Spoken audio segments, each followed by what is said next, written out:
My Lord Bag of Rice, Part 1. Japanese Folk Tale.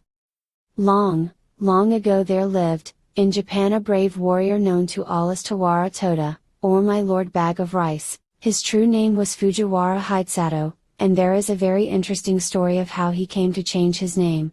One day he sallied forth in search of adventures, for he had the nature of a warrior and could not bear to be idle, so he buckled on his two swords, took his huge bow, much taller than himself, in his hand, and slinging his quiver on his back started out. He had not gone far when he came to the bridge of Sita no Karashi spanning one end of the beautiful Lake Biwa. No sooner had he set foot on the bridge than he saw lying right across his path a huge serpent dragon. Its body was so big that it looked like the trunk of a large pine tree and it took up the whole width of the bridge. One of its huge claws rested on the parapet of one side of the bridge, while its tail lay right against the other. The monster seemed to be asleep, and as it breathed, fire and smoke came out of its nostrils. At first Hidesato could not help feeling alarmed at the sight of this horrible reptile lying in his path, for he must either turn back or walk right over its body. He was a brave man, however, and putting aside all fear went forward dauntlessly. Crunch, crunch, he stepped now on the dragon's body, now between its coils, and without even one glance backward he went on his way. He had only gone a few steps when he heard someone calling him from behind. On turning back he was much surprised to see that the monster dragon had entirely disappeared and in its place was a strange-looking man, who was bowing most ceremoniously to the ground. His red hair streamed over his shoulders and was surmounted by a crown in the shape of a dragon's head, and his sea-green dress was patterned with shells. Hidesato knew at once that this was no ordinary mortal and he wondered much at the strange occurrence. Where had the dragon gone in such a short space of time, or had it transformed itself into this man, and what did the whole thing mean? While these thoughts passed through his mind he had come up to the man on the bridge and now addressed him. "Was it you that called me just now?" "Yes, it was I," answered the man. "I have an earnest request to make to you. Do you think you can grant it to me?" "If it is in my power to do so I will," answered Hidesato, "but first tell me who you are." "I am the Dragon King of the lake, and my home is in these waters just under this bridge." "And what is it you have to ask of me?" said Hidesato.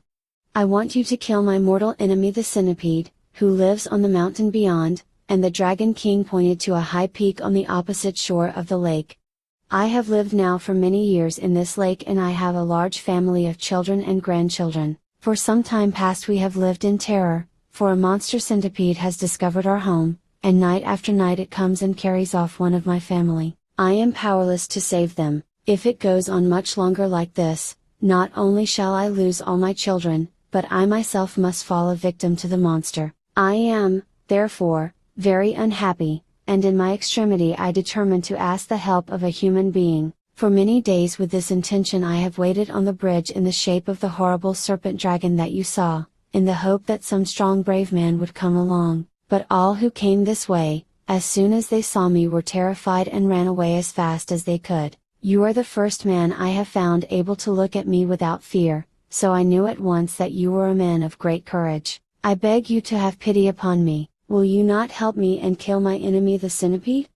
Hidesato felt very sorry for the Dragon King on hearing his story, and readily promised to do what he could to help him. The warrior asked where the centipede lived, so that he might attack the creature at once. The Dragon King replied that its home was on the mountain Mikami, but that as it came every night at a certain hour to the palace of the lake, it would be better to wait till then. So Hidesato was conducted to the palace of the Dragon King, under the bridge. Strange to say, as he followed his host downwards the waters parted to let them pass, and his clothes did not even feel damp as he passed through the flood. Never had Hidesato seen anything so beautiful as this palace built of white marble beneath the lake. He had often heard of the Sea King's palace at the bottom of the sea, where all the servants and retainers were saltwater fishes, but here was a magnificent building in the heart of Lake Biwa. The dainty goldfishes, red carp, and silvery trout, waited upon the Dragon King and his guest.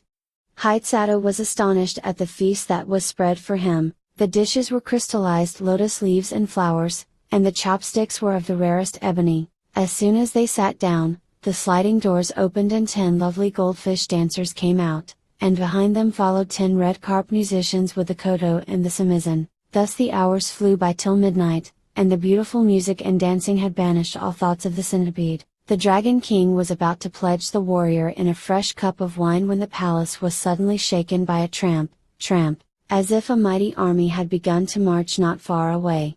Hidesato and his host both rose to their feet and rushed to the balcony, and the warrior saw on the opposite mountain 2 great balls of glowing fire coming nearer and nearer. The Dragon King stood by the warrior's side trembling with fear.